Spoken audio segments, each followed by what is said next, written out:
আমার বন্ধুগণ, তাহলে কোরআন এসেছে মানুষকে আলোকিত করার জন্য। কিসের জন্য? যারা কোরআন পছন্দ হয় না, কোরআন সহ্য হয় না, ইসলাম সহ্য হয় না, টুপিদারি সহ্য হয় না, বুঝতে হবে আবু জেহেলের রক্ত আর ওর রক্তের মধ্যে কোনো পার্থক্য নাই। ঠিক কিনা বলেন? এই নাস্তিক গুলো যে মারা গেল, সারা জীবন ইসলাম সহ্য হয় না, ইসলামের বিরুদ্ধে লেখালেখি করেছে, আলেম ওলামার বিরুদ্ধে লেখালেখি করেছে, তাদের চরিত্র কিন্তু আমাদের জানা বাকি না।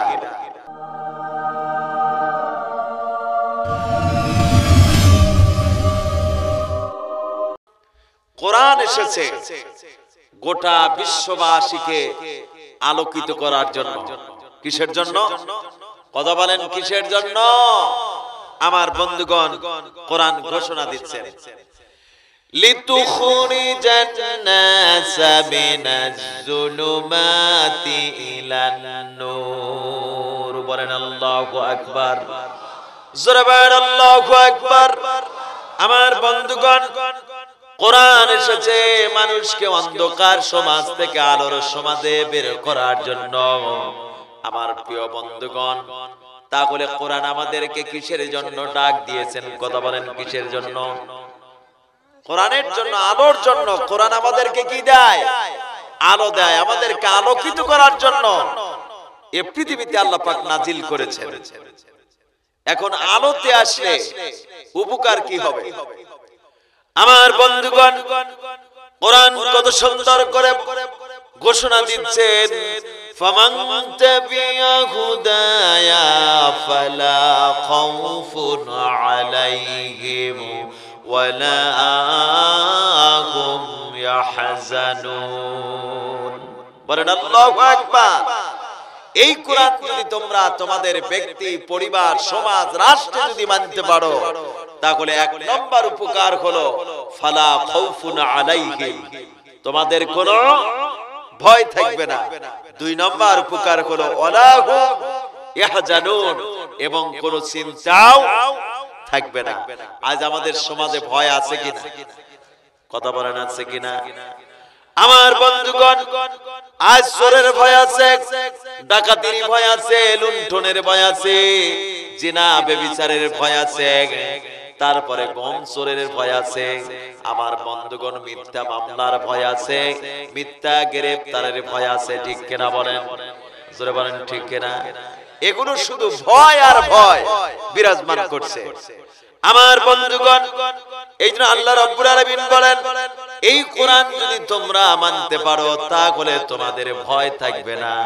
আমার বন্ধুগণ, এই পৃথিবীতে এমন কিছু মানুষ আছে, এমন কিছু মুসলমান নামের কলঙ্ক, আজও তারা কোরআন সহ্য করতে পারে না, কোরআনের আলো তাদের পছন্দ হয় না। ঠিক কিনা বলেন? কোরআনের কথা শুনলে গায়ে আগুন ধরে যায়, কোরআনের কথা শুনলে চোখ রাঙায়, চোখ বড় বড় করে। ঠিক কিনা বলেন? জোরে বলেন, ঠিক কিনা? আমার বন্ধুগণ, এই পৃথিবীতে কিছু সৃষ্টিকুল আছে, একটু লক্ষ্য করবেন, এই প্রাণীগুলো কিন্তু দিনের আলো পছন্দ করে না, এরা রাতের অন্ধকার পছন্দ করে। এই প্রাণীগুলো আছে না? কথা বলেন, আছে না? আপনাদের এলাকায় আছে কিনা? সাম্বাদুর আছে কিনা? চামচিকা আছে কিনা? কথা বলেন, আছে কিনা? হুতুম পেঁচা আছে কিনা? এরা কিন্তু দিনের আলো পছন্দ করে না, রাত যখন ঘনিয়ে আসে কোত্থেকে যেন চিকা এসে চিক চিক শুরু করে দেয়। সাম্বাদুর ঘোরাঘুরি শুরু করে দেয়, বাদুর এসে কলা গাছে পড়ে, পেঁপে গাছে পড়ে, কাঁঠাল গাছে পড়ে। আমার বন্ধুগণ, এরা কিন্তু দিনের আলো পছন্দ করে না, রাতের অন্ধকার পছন্দ করে। আমার বন্ধুগণ, এই জন্য কোরআনের ভাষায় যদি বলা যায়, যাদের কোরআনের আলো সহ্য হয় না, যাদের ইসলাম সহ্য হয় না, যাদের দ্বীন সহ্য হয় না, এরা হলো চামচিকার বাচ্চা, হুতুম পেঁচার দল। ঠিক কিনা বলে? জোরে বলেন, ঠিক কিনা? আমার বন্ধুগণ, এই পৃথিবীতে হুতুম পেঁচার দল এখনো আছে কিনা? কিছুদিন আগে এক নাস্তিক মারা গেল, আলেম ওলামাদেরকে শুয়ারের বাচ্চা বলে গালি দিত। এই নাস্তিক মরে নাই? আমার বন্ধুগণ, ঢাকার সুপ্রিম কোর্টের সম্মুখে এই মূর্তিকে অবসারণের জন্য বাংলাদেশের আলেম ওলামারা যখন একটা বিক্ষোভ করেছিল, সমাবেশ করেছিল এই মূর্তিকে অবসারণের জন্য, আমার বন্ধুগণ এই নাস্তিকের বাচ্চা আলেমদেরকে শুয়ারের বাচ্চা বলে গালি দিয়েছিল। তোমার জানাজা কে পড়ালো? তুমি দাড়ি নিয়ে মরতে পারো নাই, বাগা বাগা মোষ নিয়ে মরেছো, ঠিক কিনা বলে? ঈমান নিয়ে মরতে পারো নাই, বেঈমান হয়ে মরেছো। তোমার হাসর হবে শুকুর কুকুরার গুইসাবের আকৃতি নিয়ে, ঠিক কিনা বলে? জোরে বলেন ঠিক কিনা? আমার বন্ধুগণ, তোমার জানাজা কে পড়ালো? এই বাংলাদেশের আলেম দ্বারাই তোমার জানাজা পড়ানো হলো, ঠিক কিনা বলেন? জোরে বলেন ঠিক কিনা? আমার বন্ধুগণ, আমার দেশে এমনও নাস্তিক ছিল, এখনো কিন্তু আছে, ফজরের আজান তাদের সহ্য হয় না। কি হয় না? ফজরের আজান পছন্দ হয় না, ফজরের আজান সহ্য হয় না। এই কবি আমার দেশে ছিল কিনা? কথা বলেন ছিল কিনা? আমরা বলি তোমার তো ফজরের আজান ভালো লাগবে না, কারণ সারা জীবন বিশ্ববিদ্যালয়ে পড়াশোনা করেছো, আর তেঁতুলের চাটনাই খাইছো, প্রেম প্রীতি করেছো, আর বেশ্যাখানা আড্ডা দিয়েছো, যার কারণে মুয়াজ্জিনের ফজরের আজান তোমার ভালো লাগে না। আমার বন্ধুগণ, এই নাস্তিক যখন মারা গেল, ঈমান নিয়ে মরতে পারে নাই, বিদেশে মারা গেল। লাট যখন দেশে আসতে শুরু করলো, ঢাকা বিশ্ববিদ্যালয় কেন্দ্রীয় মসজিদের ইমাম ছিলেন নোয়াখালী মানুষ। সুবহানাল্লাহ পড়েন। আমার বন্ধুগণ, ইমাম সাহেব চিন্তা করলেন, সারা জীবন ইমামতি করলাম, সারা জীবন মুয়াজ্জিনি করলাম, সারা জীবন আজান দিলাম, সারা জীবন নামাজ পড়ালাম, আর এত বড় নাস্তিকের জানাজা যদি আমার পড়াতে হয়, এর চাইতে বড় দুঃখের কথা আর কি হতে পারে? এত বড় নাস্তিকের জানাজা আমি কখনো পড়াবো না। আমার বন্ধুগণ, লাশ আসতেছে ঢাকা বিশ্ববিদ্যালয়ের কেন্দ্রীয় মসজিদে। ইমাম সাহেব রওনা করলেন বাড়ির দিকে। কোন দিকে? উনি চিন্তা করেছেন, চাকরি থাক আর যাক, এই নাস্তিকের জানাজা আমি কখনো পড়াবো না, যার ফজরের আজান সহ্য হয় না, ঠিক কিনা বলে? জোরে বলেন ঠিক কিনা? আমার বন্ধুগণ, ইমাম সাহেব বাড়ির দিকে রওনা করেছে। লাট যখন চলে আসলো, কমিটি কর্তৃপক্ষ ইমাম সাহেবকে ফোন করে বলছে, হুজুর আপনি কই? কবি সাহেবের লাশ এসেছে, জানাজা পড়াতে হবে। আমার বন্ধুগণ, এবার ইমাম সাহেব বলছে, আমি তো বাড়িতে। কমিটি কর্তৃপক্ষ বলছে, আপনি কেন বাড়িতে?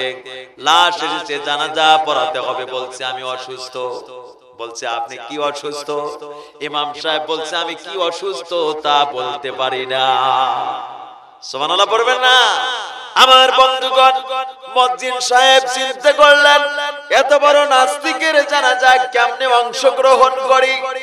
ইমাম সাহেব চলে গেছে, আমিও চলে যাব। এবার মুয়াজ্জিন সাহেব ভাগা শুরু করেছে। কমিটি কর্তৃপক্ষ মুয়াজ্জিন সাহেবকে বলছেন, ও মুয়াজ্জিন সাহেব আপনি কই যান? বলছে, ইমাম সাহেব যেখানে আমিও সেখানে। বলছে, মুয়াজ্জিন সাহেব যাওয়া যাবে না, তোমাকে রিকোয়েস্ট করছি, বড় অনুরোধ, এই কবি সাহেবের জানাজা পড়াতে হবে। আমার বন্ধুগণ, মুয়াজ্জিন সাহেব এক পর্যায়ে বাধ্য হয়ে যখন জানাজায় দাঁড়িয়ে গেলেন, নামাজ যখন আদায় হয়ে গেল, আমার বন্ধুগণ, পরের দিন পেপার পত্রিকায় আপনারা দেখলেন এত ঝড় তুফান শুরু হয়ে গেল।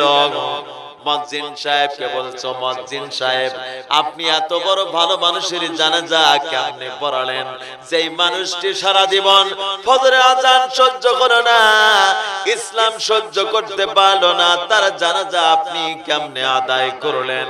আমার বন্ধুগণ, মুয়াজ্জিন সাহেব তখন বিবৃতি দিয়ে বললেন, ও দেশবাসী, ও মুসলমানেরা, আপনি একটু ভালো করে শুনবেন, আমি আমার ইচ্ছা মতো জানাজার ময়দানে দাঁড়াই নাই, আমি বাধ্য হয়ে জানাজার ময়দানে দাঁড়িয়েছি, কিন্তু জেনে রাখেন আমি জানাজার অনুষ্ঠানে শুধু 4টা তাকবীর বলেছি, কিন্তু দোয়া কালাম কিছু পড়ি নাই।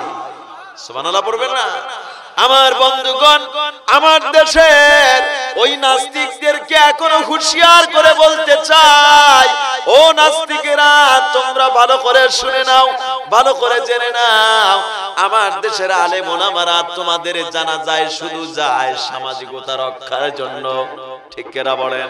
শুধু সামাজিকতা রক্ষার জন্য তোমাদের জানাজায় যায়, কিন্তু জেনে রাখো তোমাদের জানাজার ময়দানে কোনোদিন দোয়া কালাম কিছু পড়ে না।